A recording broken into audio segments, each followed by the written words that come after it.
Bonjour, donc nous allons corriger l'exercice numéro 11. Alors dans cet exercice, on nous dit l'action en bourse d'une entreprise est cotée à 124 € le 1er septembre. Le 17 septembre, l'action a augmenté de 17% et on nous demande de déterminer le prix de l'action, le nouveau prix de l'action. Bien, donc en fait ici on est dans un cas simple de on a un prix qui va augmenter de 17%. Donc c'est toujours pareil, la valeur finale, c'est donc le coefficient multiplicateur multiplié par la valeur initiale. Ici, le coefficient multiplicateur, c'est 1 plus le taux. C'est ça la formule générale, si vous voulez. Donc ici, on a une augmentation de 17%, donc c'est du 1 plus 0,17, multiplié par la valeur initiale qui vaut 124. Donc c'est bien 1,17 fois 124, le calcul qu'il faut effectuer. Quand on effectue ce calcul, on trouve que ça fait 145,08. Donc le nouveau prix de l'action est de 145,08 €.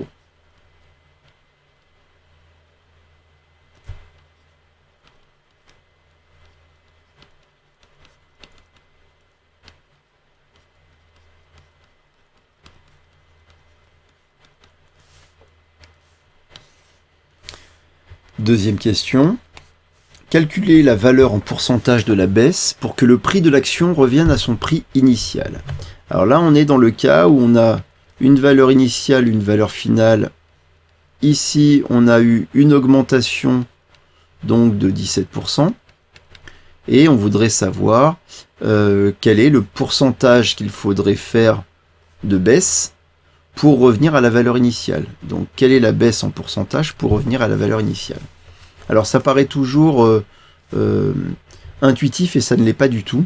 Et l'idée, c'est toujours passer par les coefficients multiplicateurs. On sait que lorsqu'on a un pourcentage d'évolution, une évolution, il y a un coefficient multiplicateur. Ici, le coefficient multiplicateur, on l'a calculé, le fameux CM, c'était donc 1,17. Pour retrouver le taux d'évolution pour retomber sur la valeur initiale, en fait, il nous suffit de passer par ce qu'on appelle le coefficient multiplicateur réciproque. Or, le coefficient multiplicateur réciproque, le CMR, on peut le noter comme ça, en fait, c'est l'inverse du coefficient multiplicateur. Donc, c'est 1 divisé par 1,17. Alors, quand on effectue le calcul 1 divisé par 1,17, on trouve que ça fait environ 0,855. Ça veut dire qu'on doit multiplier par 0,855 pour retomber sur la valeur initiale.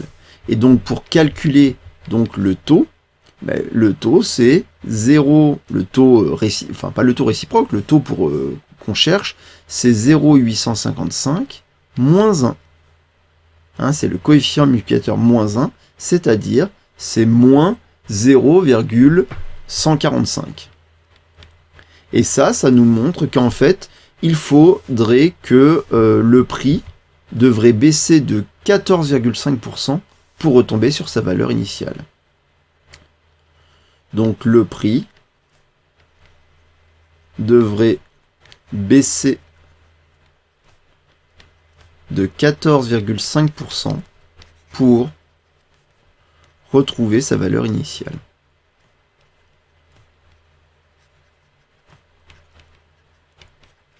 Donc ce 14,5 n'est pas du tout intuitif par rapport au 17. On aurait envie peut-être de baisser de 17%, ça ne marche pas.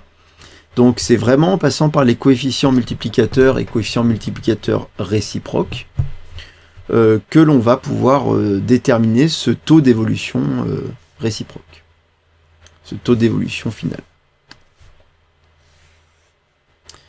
Donc voilà pour ce qui est de cet exercice qui refait travailler un petit peu sur les coefficients multiplicateurs réciproques. Au revoir.